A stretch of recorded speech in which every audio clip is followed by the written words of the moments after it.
Little did we know one day could change our world forever. September 11th, 2001. Unthinkable, unimaginable. Devastation was everywhere, but so was hope.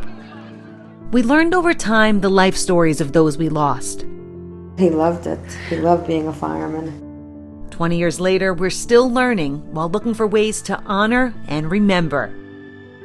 For Brian Curtis, editor of the Legacy Letters, that meant giving a platform to the family members where they could not only look back, Dear Dad, you were the greatest man I could ever know.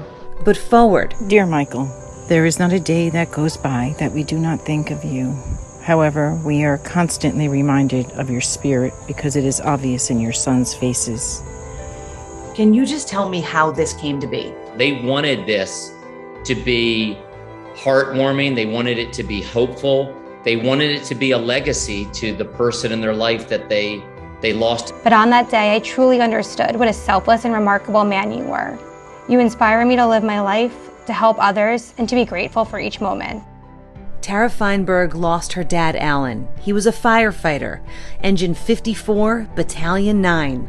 Tara, I feel like I got to know your dad, Alan Feinberg, from this book, but I want to hear more about him. My dad was the silliest guy ever. He was a big kid in a grown-up body. He loved life.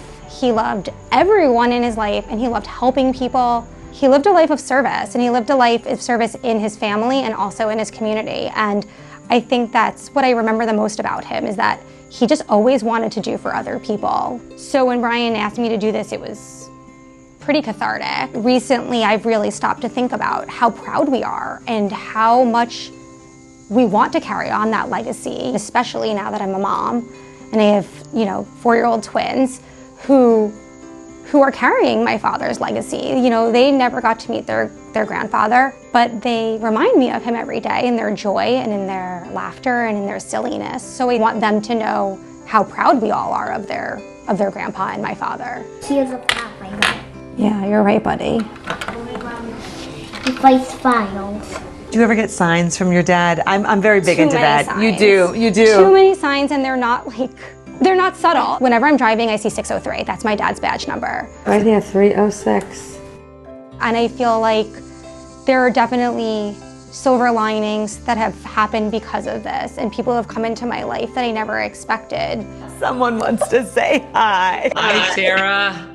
Hi, Bri. How are you doing? Good. She wanted you to be here in person so badly. I said, I don't think we could do it. This was such a good surprise. When I met my husband, and jokingly one day he was like, so who's gonna marry you guys? And I was like, I have no idea. And he's like, I'm gonna do it. And then he did. How are you doing? That's the hope that I have, is that his legacy lives on, not through me, but just through my children. And there's next generation of children. That's the most important part, is that we all have to remember them. My name is Alan, A-L-A-N. Last name is Feinberg, F-E-I-N-B-E-R-G. A firefighter.